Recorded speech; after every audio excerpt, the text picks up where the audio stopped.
Imagine if a truth capable of transforming the way we see Jesus had been hidden for centuries, locked in forgotten vaults or buried under the sands of history. A lost text, silenced by the hands of time and perhaps by the interests of those who wish to control what we call faith. And if there was a book, never translated, that carries the purest and most spiritual teachings of the one many consider the master of masters, how would you feel upon discovering that something like this was not revealed to the world, not by chance, but by choice?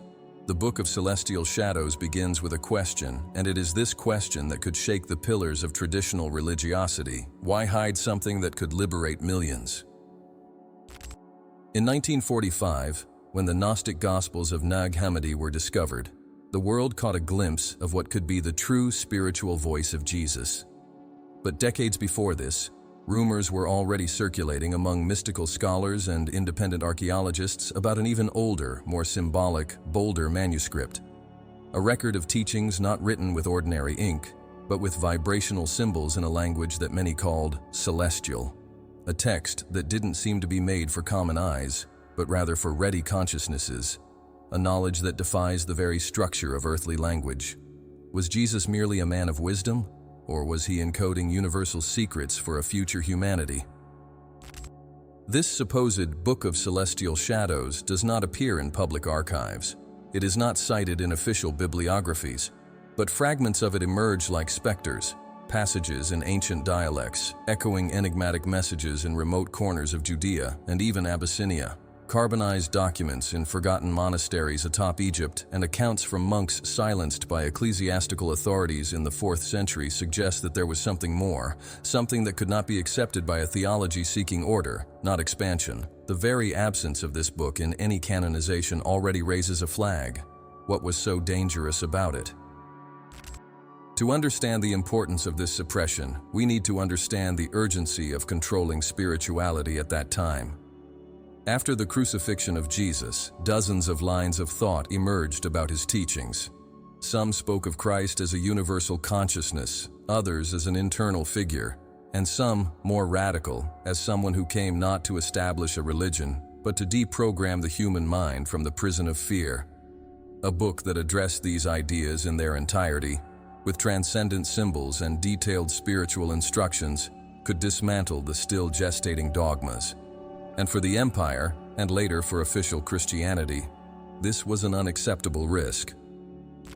But it's not just the content that makes the Book of Celestial Shadows so intriguing, it's the form. Reports suggest that it was written in a language that combines phonetic, pictographic, and vibrational elements. A language that, according to esoteric traditions, could only be understood in altered states of consciousness. Just as the ancient Vedic texts were recited in chants to access higher dimensions, this book seemed to be a spiritual score, a composition to awaken, not just in form. This alone would make it incompatible with the purposes of religious power institutions. Interestingly, there are similarities between this structure and the Essene chants, a community many scholars believe Jesus had contact with. The Essenes believed in the existence of parallel realities, dimensions of light, and communication with spiritual intelligences through lucid dreams, deep fasting, and symbol words.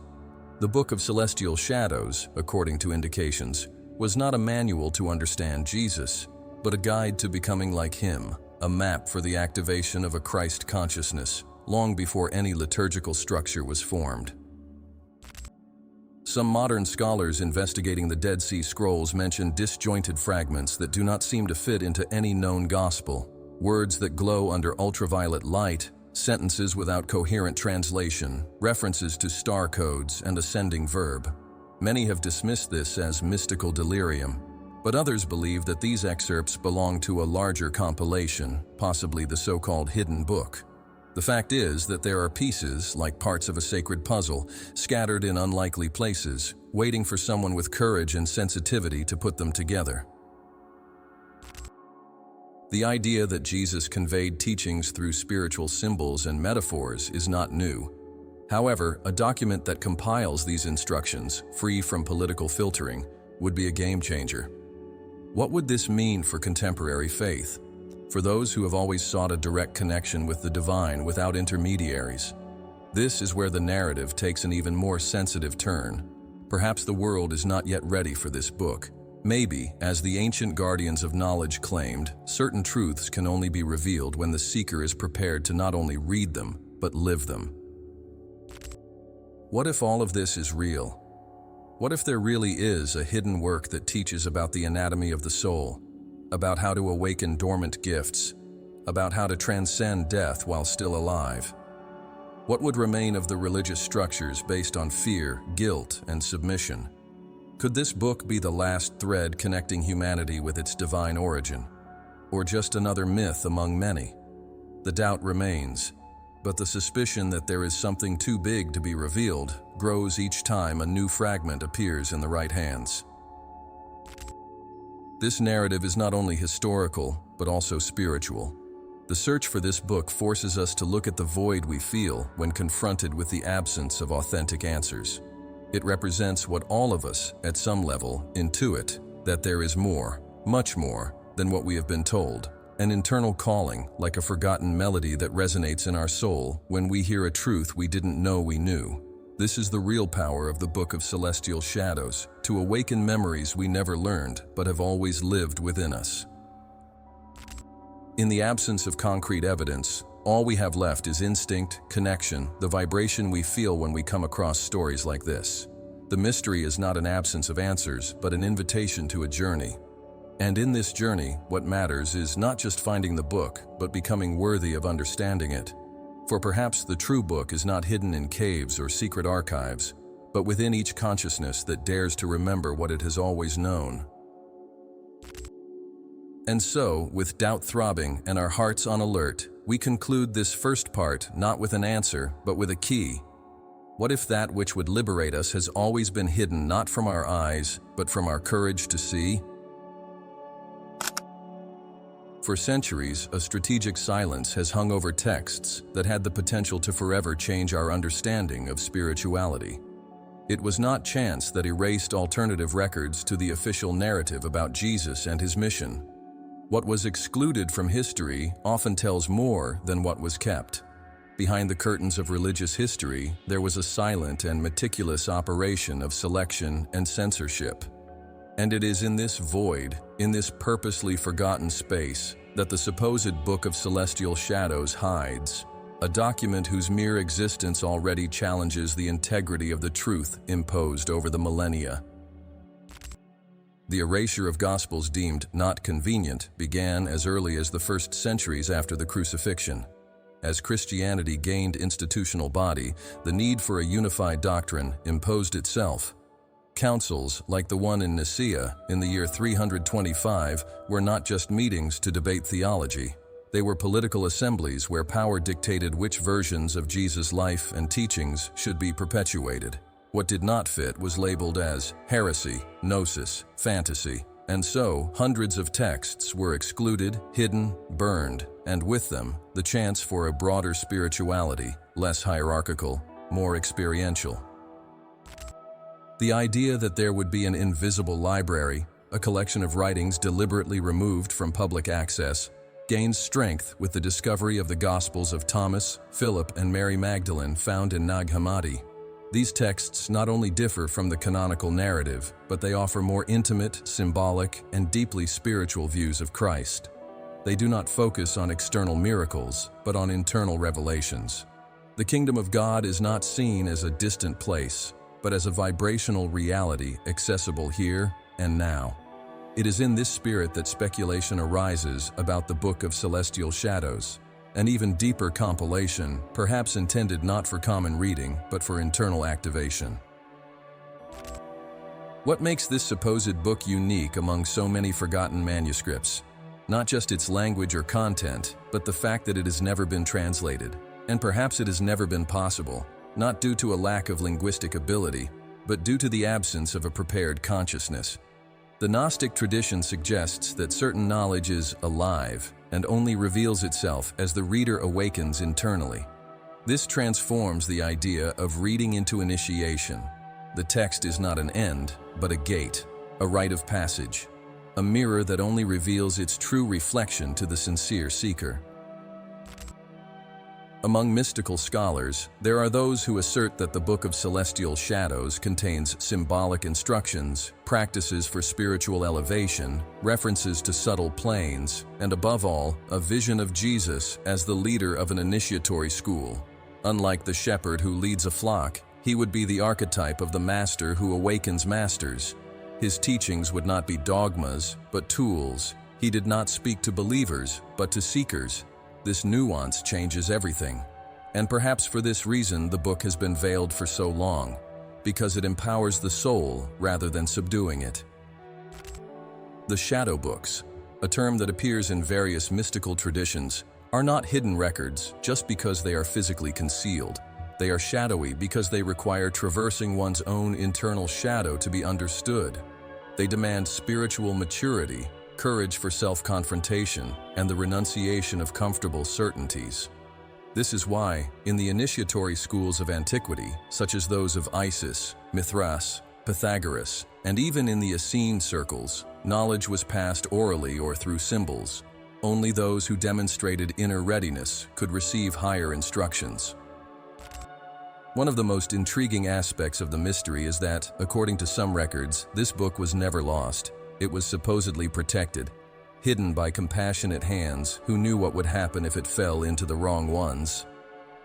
Ancient codes speak of light keepers who guarded sacred texts with promises to rescue them in the time of spiritual harvest. Monks in Ethiopia, Lebanon, and the Caucasus preserved non-canonical texts for millennia, some of them still shrouded in mystery and without conclusive translation. The Book of Heavenly Shadows might be among them, wrapped not only in old parchments, but in vibrational veils. There are enigmatic records of fragments of this book appearing in unexpected cultures. Some coded passages with similar structure were found in temples in Nepal and on the walls of monasteries in Armenia, always with symbols suggesting a non-local origin, as if the same truth were disguised under different traditions.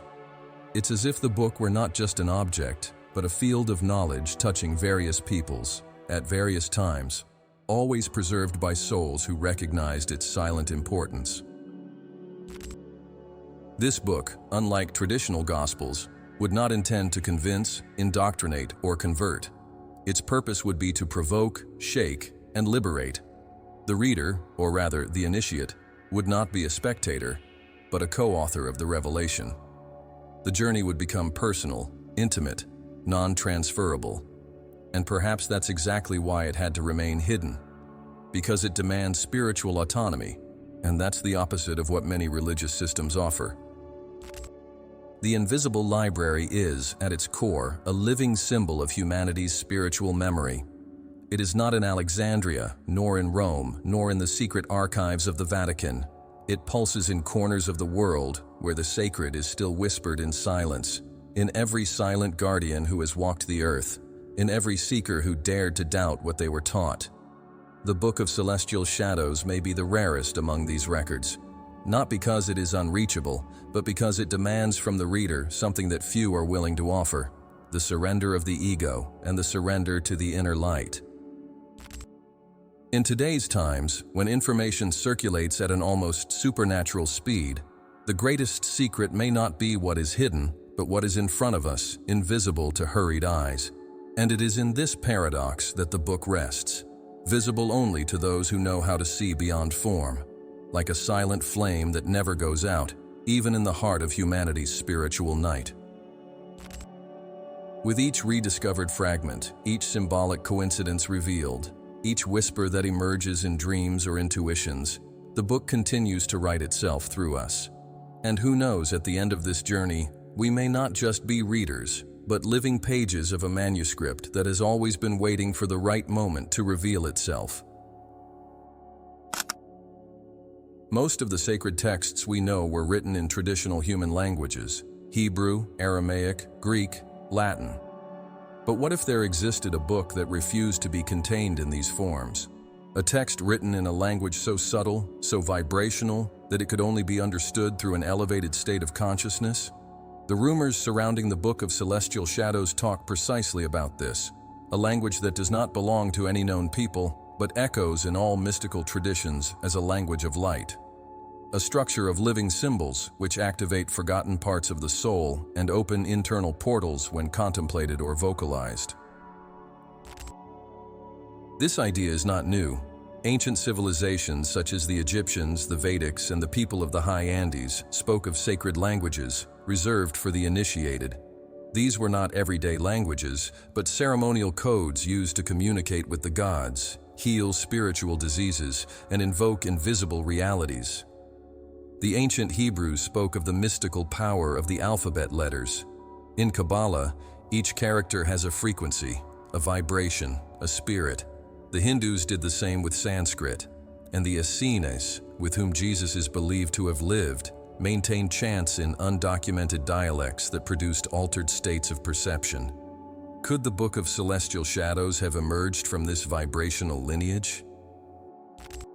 Reports from occultists of the 19th and 20th centuries, such as Helena Blavatsky and Alice Bailey, mention a universal language called Senzar, supposedly originated in a civilizational cycle prior to Atlantis. This language would have been used by great masters and preserved only in the subtlest planes of existence. Interestingly, modern channelings and records of deep trances made by mediums report the use of a language of light, a form of symbolic, geometric, and sonic communication that surpasses logic and touches directly the center of the soul. The Book of Celestial Shadows would be a record in this frequency, a condensed consciousness architecture in form. It is no coincidence that mystics say certain messages are not to be read, but absorbed. Legends from Abyssinia speak of papyruses that sing, not in audible sound, but in vibration perceptible to those who enter a deep, meditative state in front of them. Such texts, instead of transmitting information, provoke a memory. They awaken ancestral memories lodged in the soul. If the Book of Celestial Shadows carries this structure, then it is less a book and more a vibrational mirror, an instrument that resonates with the divine particle that sleeps in every human being. In the non-canonized records, there are enigmatic references to a lost word, a vibration that would have been fragmented in humanity's fall, and that, if restored, would be capable of restoring full connection with the divine. This word would be not only sound, but form, color, sensation.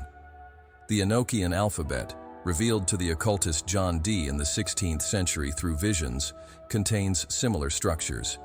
It is an angelic language that, according to his reports, is used to communicate with celestial intelligences.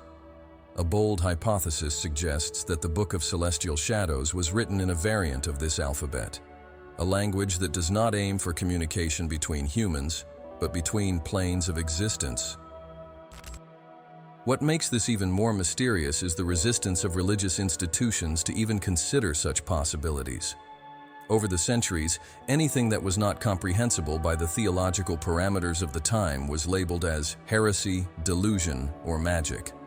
However, there are records in Coptic and Armenian monasteries of manuscripts that contain symbols still not deciphered by any known linguistic system.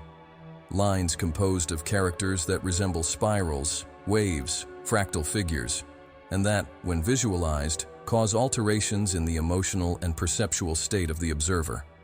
Could we be facing fragments of the Book of Celestial Shadows? Tibetan monks speak of secret mantras that have no literal meaning but produce specific effects on the practitioner's subtle body. These sounds, according to them, are universal keys. And when we compare the records of these mantras with the symbolic fragments found in Essene ruins, unexpected correspondences emerge. Is it coincidence or synchronicity? Or are we dealing with a common spiritual heritage, a sacred language that manifests spontaneously where there is enough openness? Modern science begins to probe this field. Studies with sound, frequency, and geometry demonstrate that certain words and tones alter the human body's electromagnetic field, activating specific glands such as the pineal. This aligns with descriptions from ancient texts about words that heal, awaken, and elevate. The Greek term logos, used in the Gospels, originally meant more than word. It was the creative principle, the primordial sound, the vibrational intelligence that shapes the universe. The Book of Celestial Shadows, if real, would be a pure version of this logos, not as a concept, but as a tool. One of the biggest enigmas surrounding the book is its resistance to translation. The few who claim to have come into contact with it report that the words change according to the emotional and spiritual state of the reader, as if the text were alive and reacted to the consciousness of those who access it. This completely defies the Western paradigm of objective and fixed reading. In this context, to translate would be to limit, an attempt to imprison the infinite within finite molds. Perhaps that's why it has never been translated, because it simply cannot be. This type of knowledge transforms the role of the reader. It's no longer enough to decode letters. One must align with the frequency of the content. The reader becomes a practitioner. Reading turns into a ritual. Each page demands an internal attitude, a silence, a surrender. This brings the book closer to an initiatory practice than to a literary object. And therein lies its true power. It does not teach, it awakens. And in awakening, it dissolves everything that kept us trapped in small beliefs about the divine. The language of light, then, may not need to be understood with the intellect. Perhaps it just needs to be heard with the heart, felt with the soul, received with humility. For, as the desert masters used to say, that which is true does not need to be explained, only remembered. The Book of Celestial Shadows is perhaps this subtle reminder that has hovered over humanity for ages. Invisible, yes, but never absent. Much of what we know about Jesus comes from the 4 canonical Gospels. But between his birth and his public appearance at 30 years old, there's a silence of nearly 2 decades. A narrative void that, for many scholars, represents the greatest mystery of his life. What could have happened during these hidden years? Why do the scriptures fall silent precisely when his spiritual formation should be in full swing? It is in this abyss of silence that the most revealing hypotheses arise, and among them, the idea that Jesus was not only a master, but before that, an initiate who traveled to various wisdom centers of the ancient world in search of knowledge and transcendence. Independent reports, written by mystics and alternative historians, suggest that Jesus spent part of his youth outside of Galilee. 19th century documents found in India, particularly in the monasteries of the Ladakh region, speak of a Western youth named Isa who studied with Brahmins and Buddhists. This name, curiously similar to the Isa mentioned in the Quran as a reference to Jesus, appears in Tibetan manuscripts, where he is described as someone with fair skin and intense eyes who sought to understand divine unity through meditation and service. This initiatory journey would have also taken Jesus to Egypt, where the legacy of the mystery schools still endured beneath the sands of time. In Alexandria, a stronghold of Hermetic wisdom, he would have come into contact with masters who preserved the teachings of Thoth, Isis, and Osiris. This influence would explain many of his esoteric teachings about symbolic death, the rebirth of the soul, and the kingdom of heaven as an internal reality. Could Jesus have learned the rituals of spiritual regeneration at a young age? Could he have undergone the same initiations as the ancient hierophants before returning to his homeland as an awakened man? Among the Essenes, a community that lived in an austere manner in the Judean desert, there are indications that Jesus was prepared for something greater than any prophecy could have imagined. These men and women dedicated their lives to the purification of body and mind, to deep contemplation, and to the study of ancient texts. They believed in the existence of subtle dimensions and practiced elevated forms of spiritual healing. The parallel with what Jesus would come to practice in his public life is striking. He would not emerge as a divine figure by birth, but as someone who awakened to his divine nature through the initiatory process. This process is common to all great spiritual masters. Siddhartha Gautama, before becoming the Buddha, went through deep states of crisis and renunciation. Moses spent 40 years in the desert before receiving his mission. Zoroaster, Orpheus, Pythagoras, all embarked on long internal journeys before they became bearers of light. Why would it be different with Jesus? The idea that he was deified immediately overlooks the human trajectory that strengthens his figure. The value of Christ lies not in his miraculous birth, but in his conscious self-overcoming. And perhaps the Book of the Celestial Shadows contains the details of this journey of spiritual evolution hidden by the official Gospels. Apocryphal codes and Gnostic fragments speak of a Jesus who conversed with masters from other traditions. There are accounts, for example, of symbolic encounters with Persian and Sabian initiates. Even among the Druids of Brittany, there are myths about a visitor from the East who shared the solar word, words that healed and awakened the spirit. This suggests that Jesus' mission might not have been local, but planetary, carrying a universal spiritual language that transcends cultural and religious boundaries. The school to which he belonged was cosmic, and the knowledge he embodied, timeless. The Jewish Kabbalah also bears marks of this possible hidden link. Many of Jesus' profound teachings resonate with the principles of the Tree of Life, the Sephirot, and divine emanations. His call for the expansion of consciousness, for self-mastery, and for reconnection with the inner Father are echoes of what was already being taught in the esoteric circles of Jerusalem. But unlike the secret masters, Jesus brought these truths to the people, to the humble, to the forgotten, breaking the barrier of spiritual elitism. And this, more than anything else, may have made him a threat to the power structure of the time. The hypothesis that he was an avatar of a higher consciousness also gains strength. Ancient texts and modern channelings describe figures referred to as ascended masters, beings who, out of compassion, incarnate in dense worlds to accelerate collective awakening. Among them would be names like Krishna, Buddha, Lao Tse, and, according to this line of thought, Jesus.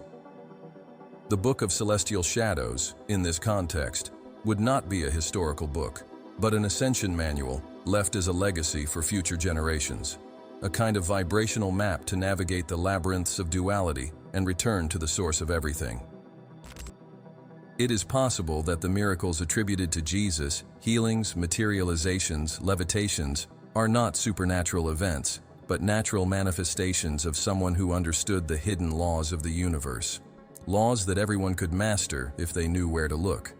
This connects to the idea that the Gospels were not just accounts, but also filters that remove the trainable, replicable, and initiatory aspect of Jesus' path. By making him an unattainable being, institutionalized religion prevented others from daring to embark on the same journey. The deepest teachings of Jesus, those that speak of non-duality, of the divine presence within the human being, of love as a transformative frequency, these have never been incompatible with the great spiritual traditions of the world. On the contrary, they are the expression of a universal knowledge that, in its essence, transcends names and dogmas. What changes is the packaging, the language, the symbol. But the vibration is the same. Jesus was initiated to become a transmitter of this vibration, and the Book of Celestial Shadows may be the purest legacy of this moment of transfiguration. What remains for us, then, is to reconstruct this path with courage, not only by studying texts, but by experiencing the internal initiation they suggest. For perhaps the true journey of Jesus was not from the cross to heaven, but from ignorance to wisdom, from fear to love, from ego to light. And if he left us a map, albeit hidden, it is up to us to decipher it step by step. Perhaps this is the greatest initiation of all, recognizing the master within us, and then remembering what was never taught to us, only forgotten. There are truths that set you free, and there are truths that, upon liberating, deconstruct everything that seemed solid. The true teaching of Jesus, in its purest essence, may never have been about salvation through worship, but about awakening through consciousness, an intimate call to break the shackles of guilt, fear, and ignorance. And it is precisely for this reason that certain knowledge, like what is said to be contained in the Book of Celestial Shadows, has been kept away from the public eye, because they liberate, and liberating has always been dangerous for those who control. Imagine a doctrine that teaches that the kingdom of heaven is within you, not in temples or in figures of authority, that you do not need intermediaries between your soul and the divine, that guilt is not an inheritance, but a construct, that hell is a psychological state, not a place of eternal torment, that the original sin is, in fact, the loss of connection with your true self, not an inherited crime. Teachings like these would not only change the way we live, but also the entire fabric of our societies. And furthermore, they would dismantle the pillars of traditional religious institutions. The Book of Celestial Shadows, according to the fragments and esoteric traditions that mention it, would contain exactly this type of knowledge. Jesus would not have come to establish a religion, but rather to awaken consciousness. He taught that love is a frequency, not a feeling, that death is a transition, not an end, that suffering is not punishment, but a forgetting of the essence. He did not speak of future salvation, but of present awakening. He was not a messenger of fear, but of forgotten inner power. This perspective changes everything, and perhaps that's why it was hidden. It is easier to control a humanity that fears divine punishment than one that recognizes that the divine lives within itself. Fear paralyzes, guilt weakens, conditional salvation imprisons, but love liberates. The true proposal of Jesus, according to various Gnostic and mystical sources, was to teach how to transmute pain into wisdom, how to reconnect with the spirit, not through external rituals, but through inner exploration. This is the true initiation, and this is what, as far as we can tell, the Book of Celestial Shadows outlined in symbols, practices, and spiritual metaphors. Among the excerpts attributed to this book, or considered echoes of it, are passages that speak of the human body as a temple of 7 lights, alluding to the energy centers known in Eastern traditions as chakras. Jesus is said to have spoken of conscious breathing as an act of living prayer, and of the word as a creative force, a logos in action. There are no requests to build churches, but invitations to cultivate states of presence. There are no demands for dogmas, but guidance on internal practices. This, for any power system, is unacceptable, a truth that cannot be monopolized, sold, or controlled. The fear of spiritual freedom is the fear of the end of hierarchy. For if each human being recognizes themselves as an extension of divine light, what is the role of the intermediary, the priest, the structure that promises salvation in exchange for obedience? The Book of Celestial Shadows, in this context, acts as a spark that can ignite the invisible prison of collective consciousness. Because it not only conveys an idea, it activates a memory. It does not preach, it evokes. And what it evokes is precisely what most frightens those who want to control an awakened human being. This awakening, in its fullness, is not comfortable. It demands symbolic death. It requires confronting everything that has been imposed as truth. It's like coming out of a cave where shadows seemed like reality. Those who read this kind of teaching with an open heart experience a sort of resurrection in life. They die to ignorance, to ego, to fear, and they are reborn with new eyes, new senses, new vibration. This is so radical that many prefer to retreat. They prefer the comfort of the familiar lie to the intensity of the transforming truth. In ancient initiatory circles, it was said that true knowledge requires responsibility. Because once you know, you can no longer pretend ignorance. You can no longer delegate your evolution to an external savior. The Book of Celestial Shadows, if it truly exists as described, would be a perpetual invitation to this responsibility. There is no condemnation, no promise of heaven or hell, just a path of self-knowledge filled with symbols, challenges, and internal portals. A call for the seeker to become master of oneself. One of the most controversial teachings attributed to Jesus in apocryphal texts is the assertion that, "You will do greater works than these that I have done." This phrase, if taken literally, destroys any hierarchical view between master and disciple. Jesus didn't want followers, he wanted spiritual heirs. He wanted everyone to recognize themselves as part of the source. And this kind of teaching, being too revolutionary, was silenced. The Book of Celestial Shadows, by bringing this legacy with symbolic and coded depth, would represent the return of this forbidden seed. The idea that true knowledge frightens is not new. Socrates was condemned for corrupting the youth. Buddha was questioned for confronting the Brahmins. Giordano Bruno was burned for suggesting that God is in everything. Jesus was crucified for preaching unconditional love and unity with the divine. History is clear. All knowledge that liberates challenges the system that oppresses. And perhaps at this very moment in history, the world is finally ready to access this hidden book, not with curious eyes, but with mature souls. The greatest secret, perhaps, is not the content of the book itself, but the fact that it calls us to remember what we already know, that it does not bring something new, but what we have forgotten under layers of fear, conditioning, and illusion. That's why it scares, because it demands the death of the old self, the identity built upon spiritual dependence. But it also liberates for this very reason, because it reveals the eternity of being, the light that cannot be extinguished, the love that was never denied, only dormant.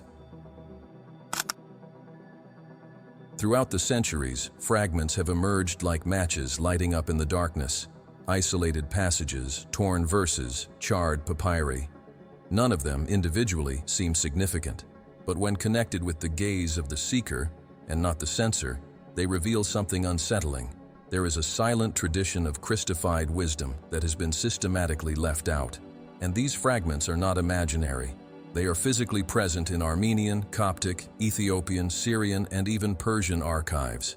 They are pieces of a puzzle that has never been assembled, because the complete picture threatens to retell the story of the human spirit. In a monastery in southern Armenia, a partially translated manuscript contains verses that describe the stars that whisper with the souls of men, an allegory referring to the idea of interstellar or interdimensional spiritual communication. The text speaks of an unspoken word that is heard in the deep silence of meditation and mentions a figure called the Nameless Son of Light, who walks among men unrecognized. The symbolism here suggests that Jesus, or the consciousness he embodied, did not come to be worshipped, but to be awakened within each human being. Fragments discovered in the deserts of Upper Egypt bring another layer of meaning. They describe the human body as a temple of celestial harmony, and detail practices that combine breathing, intonation of sounds, and internal contemplation as a way to remember the original vibration. One of the most impactful excerpts states, "There is no sin in you, but the forgetting of your origin." This simple sentence is enough to topple centuries of guilt-based doctrine. It does not deny human error, but it redefines it, not as a moral failure, but as a vibrational distance from the inner truth. An ancient Coptic text, kept secret for centuries in an Ethiopian monastery, mentions practices that Jesus would have taught to his closest disciples. Not the common 12, but a smaller, secret group comprised of initiated men and women.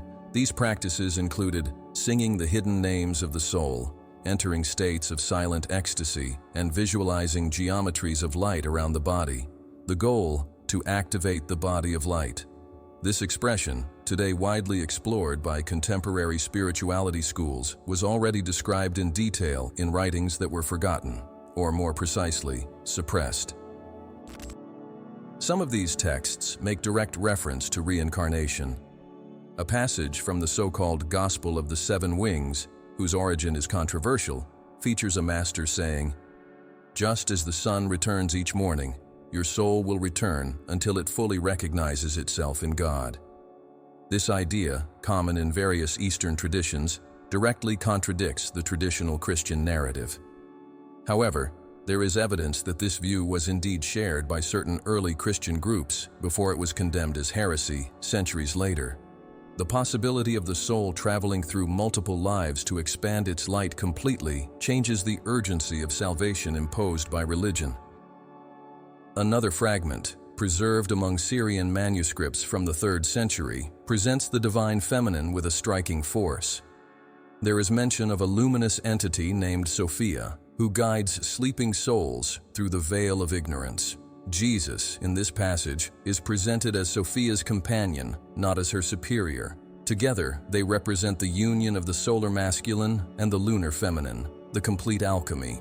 This reinforces the idea that the original teachings promoted internal balance, and that this part was deliberately erased to accommodate the patriarchal hegemony of later institutions. In the Gnostic texts found in Nag Hammadi, there is a constant emphasis on self-knowledge as redemption. One of the Gospels found there, that of Thomas, carries an emblematic phrase, "If you bring forth what is within you, it will save you. If you do not bring forth what is within you, it will destroy you.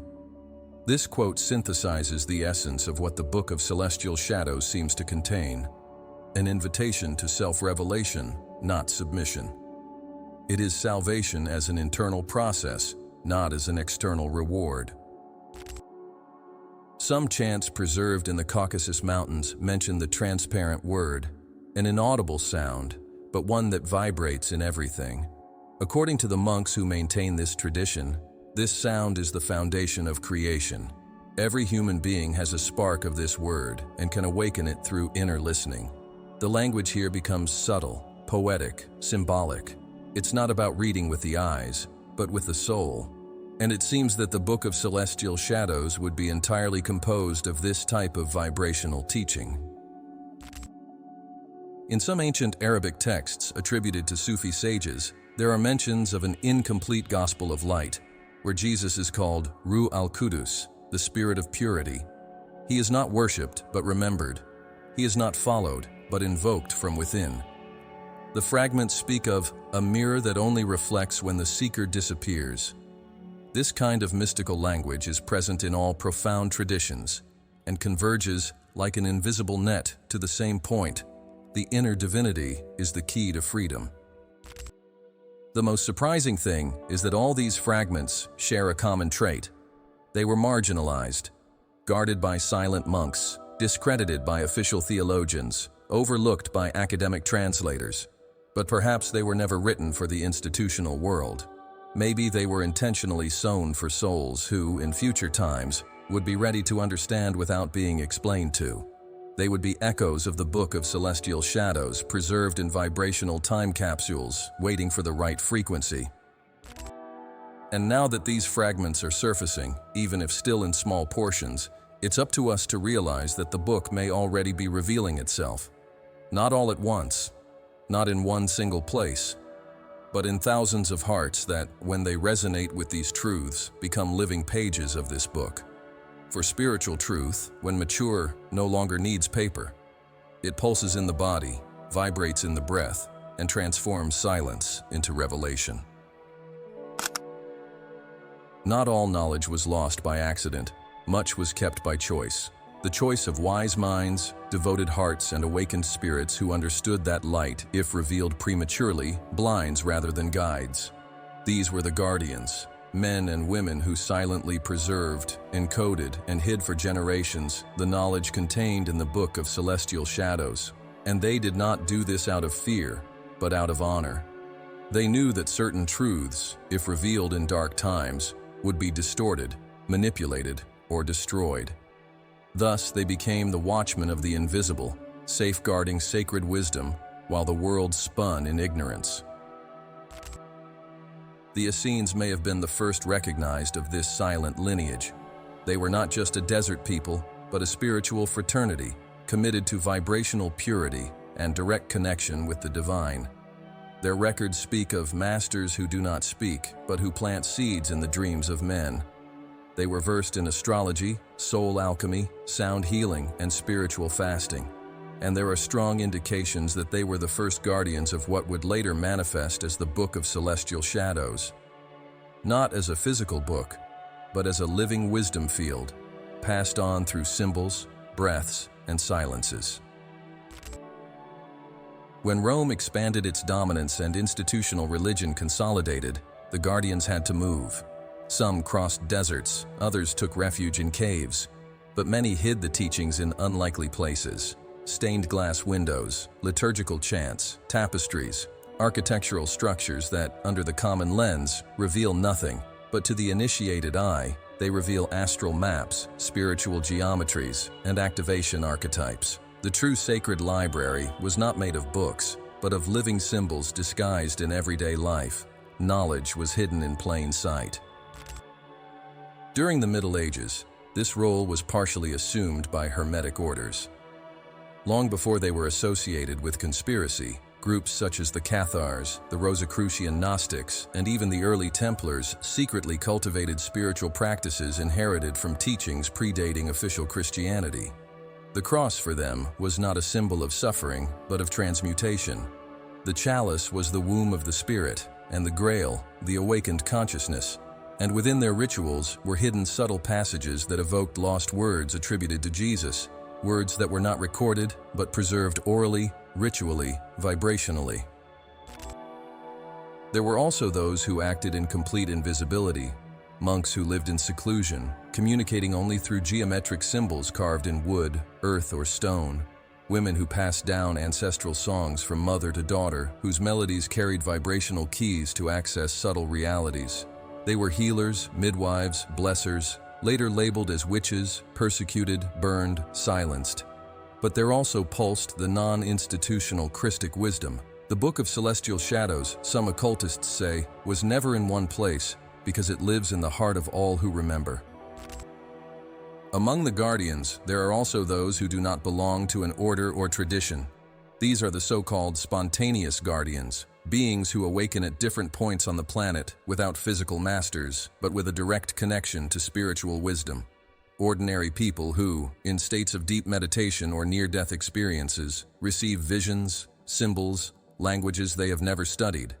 And upon investigating, they discover that other people around the world have had similar experiences, as if they were tuning into the same frequency, the frequency of the book, not as an object, but as a universal vibrational reality.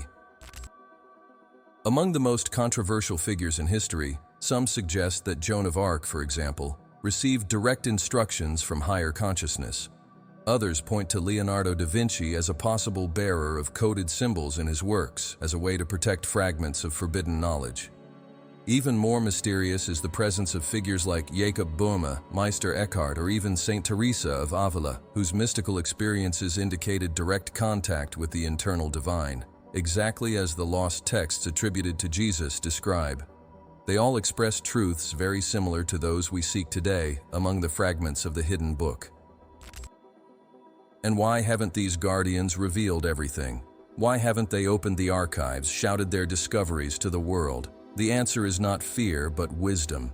Because they knew that awakening cannot be forced. They knew that there are secrets that must be approached with reverence, and that if thrown into the world unprepared, they would be ridiculed, distorted, or turned into an instrument of spiritual vanity. True knowledge requires soul maturity. It requires humility to be a channel and not the owner of the truth. And that's why the guardians waited. They waited for a time when people not only wanted answers, but were ready to live the questions. Today, that time seems to have arrived. More and more people are feeling the silent call to something they cannot name. They dream of symbols, are drawn to spiritual themes without apparent cause, and feel a longing for something they have never experienced. This is vibrational memory being activated. It is the field of the celestial book of shadows playing its notes in the collective symphony of humanity. And the new guardians are emerging, not to hide, but to protect while they share. No longer for the exclusivity of knowledge, but for the commitment to love, to clarity, and to the expansion of the human spirit.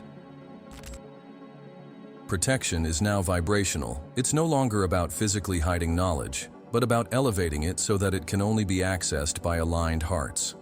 What was once hidden out of necessity is now revealed by frequency. The modern guardian is not in monasteries or towers, but among us. It is the one who lives with integrity, who serves, who listens, who upholds the silence between words. For every awakened soul becomes a living guardian of the sacred, not because it possesses secrets, but because it has become part of the secret itself. And in recognizing this, we realize the book is not just being revealed, it is being written through us. And every gesture of consciousness, every word of truth, every act of love is another page of this celestial manuscript that spans centuries to fulfill its mission, to rekindle the light that never went out. It just waited. What if all of this was pointing to an event that is not in the future, but in the present? What if the return of Jesus, so eagerly awaited and predicted in different traditions, did not refer to the arrival of a physical figure descending from the clouds, but rather to the rebirth of his consciousness within humanity? The idea of a literal return has always been interpreted through external lenses. A body, a voice, a miracle are expected. But what if the true promise was internal? What if what is about to return, or is already returning, is not a person, but a frequency, a state of being, a spiritual intelligence that rekindles quietly, without a stage, without worship, but with revolutionary depth? Many scholars of the hidden texts and fragments attributed to the Book of Celestial Shadows point out that Jesus never spoke of a return in linear time. He spoke of being with you until the end of time. He spoke of "I am among you, and the kingdom of God is within you." If this is more than metaphor, then Christ never left. He simply fell asleep in the collective psyche, waiting for an era when humanity would be capable of looking within and recognizing that it has always carried the spark of the Son of God within itself. This idea is not isolated. Mystics from all ages speak of the second coming as a cycle. The Hindus refer to this as the age of Kalki, the avatar of transformation. The Tibetans speak of Maitreya, the Buddha of the future. Indigenous traditions await the return of the brother of the sun, a being who comes not to teach, but to remind. Western astrology speaks of the age of Aquarius, associated with the expansion of consciousness, the collapse of hierarchical structures, and the collective awakening. All these narratives converge into a single vibration. The time of Christ consciousness is reactivating, not out there, but within each prepared being. And what would this consciousness be? It's not a dogma, it's not a belief, it's not even a morality. Christ consciousness is the profound perception that everything is one, that love is not an emotion, but the architecture of reality. It's a field of lucidity where the ego doesn't disappear, but integrates. Where the other is not a threat, but a mirror. Where time is not a prison, but a spiral of learning. In this consciousness, there is no heaven and hell as opposite destinations, but vibrational states that coexist, and which we can transition through according to the quality of our presence. This type of teaching, when absorbed, not only transforms individual lives, it alters the vibration of the planet. The ancient prophecies speak of a new earth. But this new earth is not geographical, it's frequential. It's born when a sufficient number of souls begin to operate from conscious love, to serve without demanding, to create without ego. And when this happens on a mass scale, the morphogenetic field of humanity elevates. Jesus, in this context, would not return as a man. He would spread as a field of consciousness among men and women of awakened spirit. Children born today, often referred to as indigo, crystal, or rainbow children, are not isolated phenomena. They come with this consciousness already semi-activated. They struggle with closed systems, rigid religions, and authority patterns based on fear. They are more empathetic, intuitive, sensitive. It's not that they are ahead, it's that they are tuned into the frequency that is already descending to earth. They do not need to be convinced that God is within them. They feel it naturally. They are the precursors of a new human cycle, where Christ will not be followed, but lived. And here comes a delicate point. When the Christ consciousness returns, it collides with everything that was built without love. Power systems crumble, religious institutions enter crisis. The economy loses its value if it is not based on service. The return of Christ is not peaceful, it is liberating. And all liberation generates resistance. That's why prophets have always been persecuted. That's why texts speaking of this consciousness were hidden. Because Christ does not ask for obedience, he demands truth. And the truth hurts those who live in illusion. But nothing can stop a maturing vibration. It doesn't need to be defended, it simply happens. One by one, hearts begin to open. A woman in the silence of her room catches a glimpse of unity. A man walking in the forest feels that everything is alive. A child draws symbols she doesn't know. A young man decides to forgive those who hurt him, not out of weakness, but wisdom. Each of these experiences is the return of Christ. Each anonymous awakening is a part of the Book of Celestial Shadows being read with the eyes of the soul, not with the eyes of the world. The most paradoxical thing is that this second coming, unlike the first, will not have grand witnesses.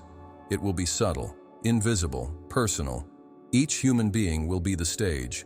Each moment of presence will be the miracle. There will be no crosses, no sermons, no crowds. There will be silence, surrender, and a love so deep that it won't need to be said. When Jesus said, "You will do greater works than these." He wasn't making a prophecy. He was planting a call to action. He knew that one day, each of us would stop admiring him to become the channel of the same light. And this awareness has already begun to spread. It's in the books that unsettle, in the dreams that persist, in the music that uplifts, in the therapies that heal not only the body, but the soul. It's in the silent rituals we perform unknowingly, when we care for someone with kindness, when we forgive without glory, when we speak the truth even while trembling. The return of Christ is this, the emergence of the courage to live in harmony with the soul. Perhaps in the end, this might be the boldest of the hidden messages in the Book of Celestial Shadows, the one that says there will be no trumpets, no spectacle, just a voice whispering within you, "I am here. I've always been. Now, are you ready to remember?" There are books that are read with the eyes, and there are books that reveal themselves in the soul. The Book of Celestial Shadows, if it truly exists, is not merely an ancient artifact, a holy relic, or a lost treasure. It is a mirror of forgotten memories, a silent score that resonates within every sincere seeker.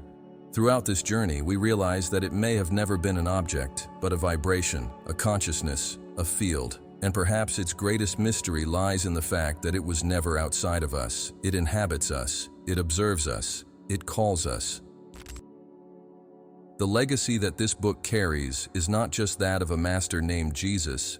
It's the legacy of all the consciousnesses that dared to ignite their own light in times of darkness, of those who did not bow down to fear, of those who preferred silence to lies, of those who were burned, silenced, ignored, but remained faithful to what they knew in their hearts.